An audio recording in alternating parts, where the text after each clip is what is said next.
Can't you see? I got $700. Don't you mess with me. Everybody knows I'm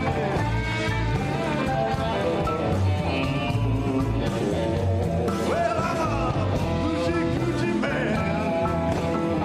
Everybody knows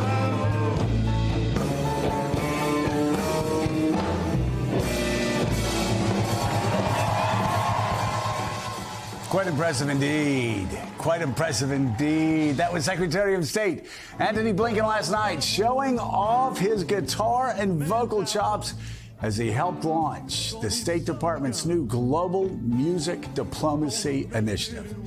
Here to talk about what it is, we have Assistant Secretary for Education and Cultural Affairs, Lee Satterfield, and CEO of the Recording Academy, Harvey Mason Jr. Thank you all both for being here. So tell us, Lee, about, other than just showing how proficient the Secretary of State is at playing the blues, what was last night's event about?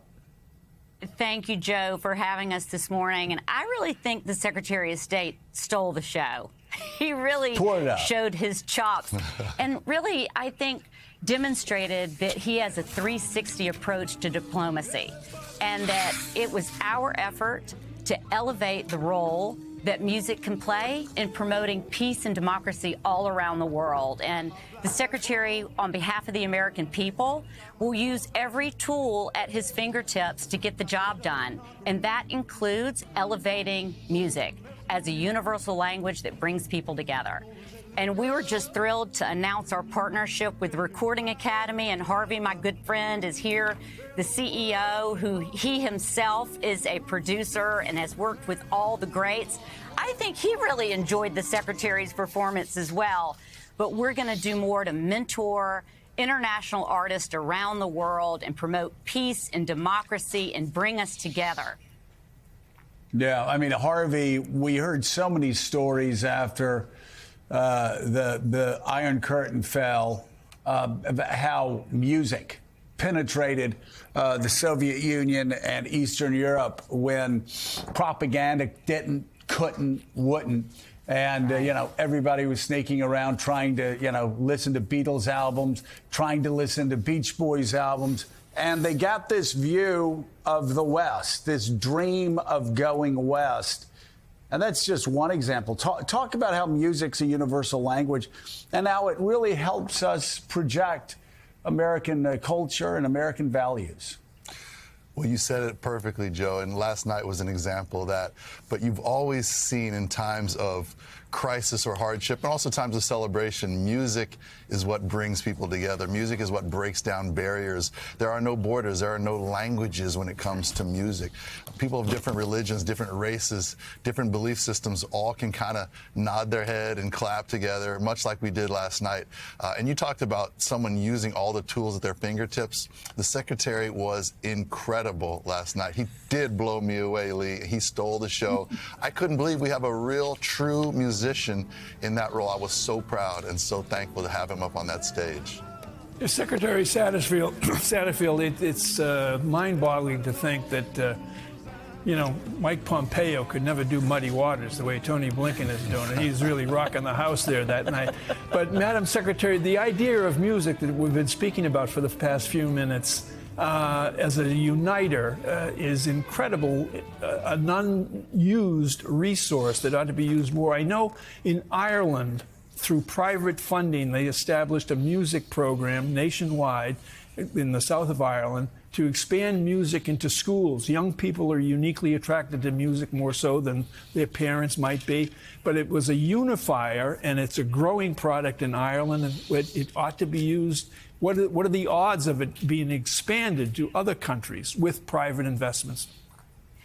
It's interesting. Part of this is really our effort to implement the Bipartisan Peace Through Music Act that the president signed into law at the end of last year. And it calls on us to build more private sector partners and elevate all that we can bring to bear together from the United States to really use music to teach English around the world. We're going to have a curriculum to go into classrooms to expand access to education. As we talked about, Harvey's going to get mentors from his industry, from the Recording Academy, to help lift up the creative economy. And we feel like this builds on the amazing work that was done in the 1950s by the jazz ambassadors. And we're going to take that to the next level and create this network and community of people to do exactly what you just described. And we saw some amazing artists last night, iconic people like Dave Grohl and Herbie Hancock, and new amazing artists like Gail and Armani White and Miles Frost, who were just ready to be a part of this important initiative and become the new jazz ambassadors of our time. Harvey, I also have to talk about, we have to talk about who was honored last night. Yes. Quincy, who I started writing down the names just because I'll forget one. I mean, there's so many, but from Sinatra to Elvis to Dizzy Gillespie, Count Basie, Michael Jackson, Ella Fitzgerald, Miles Davis's last album. I mean, this guy, forget the rock and roll, like Hall of Fame or music. Quincy Jones is a museum in and of himself. What extraordinary life. I'm so glad you honored him last night. Yeah. Well, he's an icon. He is the first inaugural winner of what will now be known as the Quincy Jones Peace Through Music Diplomacy Award. And we were so thankful and so proud that we were able to honor him last night. And you said it, he's done everything across multiple genres, every artist, and he's done what we're all trying to do now, which is move the world through music, bring people together. You know, we're in the middle of times where a lot of people aren't seeing eye to eye. We're, having national debates. We're having controversy back and forth between different groups. And music, and Quincy's done this through his whole career, music is what makes people rethink things, rephrase things, reimagine what's possible. And so we're seeing that today. We're seeing that through this initiative that we've started to work on with the Secretary of State. We're seeing Quincy he's been doing it for decades and decades and decades through all different genres of music. So really proud to award him and honor him last night. So great. Well, Assistant Secretary for Education and Cultural Affairs, Lee Satterfield, and CEO of the Recording Academy, Harvey Mason Jr., thank you all both so much for joining us and for showing us, again, Secretary of State, some pretty great chops on the guitar. Amazing. Thanks, Joe. Thank you. And coming up.